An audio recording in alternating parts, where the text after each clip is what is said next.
رمضان المبارک کی ان بابرکت گھڑیوں کے اندر چونکہ ہم لوگ کثرت کے ساتھ مساجد کا رخ کرتے ہیں، رب کے حضور سر بسجود ہوتے ہیں، اس کے حضور سجدہ کرتے ہیں، اپنی پیشانی کو اس کے حضور جھکاتے ہیں۔ قرآن مجید فرقان حمید کے اندر اللہ کریم کی ذات نے ارشاد فرمایا قد افلح المؤمنون، کے تحقیق بے شک کامیاب ہو گئے ایمان والے۔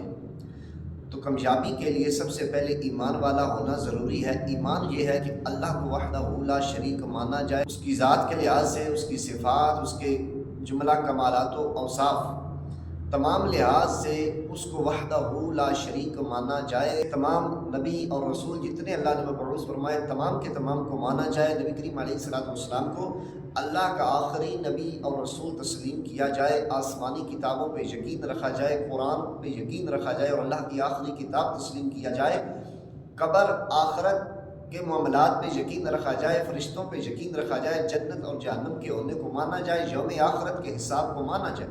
یہ وہ ایمان کی بنیادیں ہیں کہ جن کا تسلیم کرنا ضروری ہے۔ اب جب بندہ ایمان والا ہو گیا تو ارشاد فرمایا الذین ھم فی صلاتہم خاشعون، کہ وہ ایمان والے کامیاب ہیں جو اپنی نمازوں میں خشوع اور خضوع کو اختیار کرتے ہیں، جن کا ظاہر اور باطن اللہ کے حضور جھک جاتا ہے۔ تو ہم اب اگر مساجد میں نماز کے لیے آ رہے ہیں تو سوال یہ ہے کہ کیا ہماری نمازوں میں عاجزی ہے؟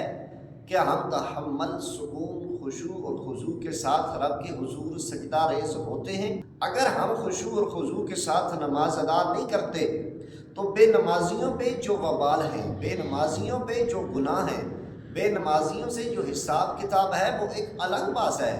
لیکن جو نماز پڑھتے ہیں اور ان کی نماز میں خشوع اور خضوع نہیں ہوتا، ارشاد فرمایا کہ فویل للمصلین، کہ خرابی ہے ان نماز پڑھنے والوں کے لیے، الذین ھم عن صلاتہم ساہون، کہ جو اپنی نمازوں پہ سے غافل ہوئے بیٹھے ہیں، جو اپنی نمازوں کو بھولے بیٹھے ہیں۔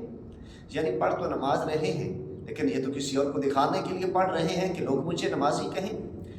جب دیکھتے ہیں کہ کوئی مجھے دیکھ رہا ہے تو اپنے سجدوں کو لمبا کر دیتے ہیں، ان کا دھیان اس لمحے میں خدا کی طرف سے ہٹ کے خدا کے غیر کی طرف چلا جاتا ہے۔ یہ جو نماز تو پڑھتے ہیں لیکن نماز کو قائم نہیں کرتے، کبھی کسی نے مجبور کیا پڑھ لی، کہ کبھی ویسے ہی گزرتے خیال آ گئے کہ چلو آج پڑھ لیتے ہیں، کبھی شیطان کے بہکاوے میں آ گئے، نفس کے بہکاوے میں آ گئے تو آج نہیں پڑھی۔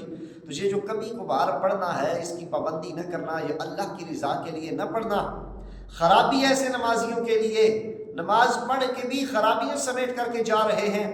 اور پھر صرف بات اتنی نہیں، مسجد میں آئے، نماز پڑھ لی، رب کے حضور سجدہ کر لیا۔ اب نماز تو تھی ان الصلاۃ تنہی عن الفحشاء والمنکر، کہ بے حیائی اور برائی سے روکنے کے لیے، لیکن مسجد میں آئے، نماز ادا کر لی، بازار میں نکلے پھر ناپ تول میں کمی، مسجد میں آئے نماز بھی پڑھ لی، باہر نکلے تو پھر دودھ میں پانی ملا کے بیچنا شروع کر دیا۔ مسجد میں آئے نماز بھی ادا کر لی، باہر نکلے لوگوں کی پھر خریدتے شروع کر دی۔ مسجد میں آئے نماز ادا کر لی، باہر نکلے پھر بہتان لگانے شروع کر دیے۔ مسجد میں آئے نماز بھی ادا کر لی، باہر نکلے پھر بھی دوسروں پہ ظلم کرنا شروع کر دیا۔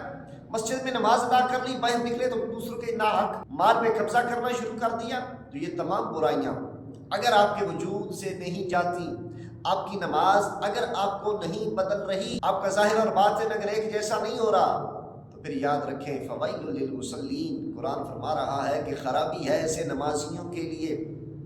تو ہمارے پاس یہ رمضان المبارک کا مہینہ ایک گولڈن چانس ہے، ہم خود کو بدل سکتے ہیں۔ دن کو روزہ رکھ کے 5 وقت کی نماز ادا کر کے، رات کو قیام کر کے کوشش کریں، اکیلے میں تنہائیوں میں رب کے حضور جھکیں، سجدہ کریں، آنسو بہائیں، اپنے دکھ درد اس کے سامنے بیان کریں، سچے دل سے اس کے ساتھ عہد کریں اور اسے طلب کریں کہ باری تعالیٰ میں سچائی کے ساتھ آ گیا ہوں، اب تو میری حفاظت فرما۔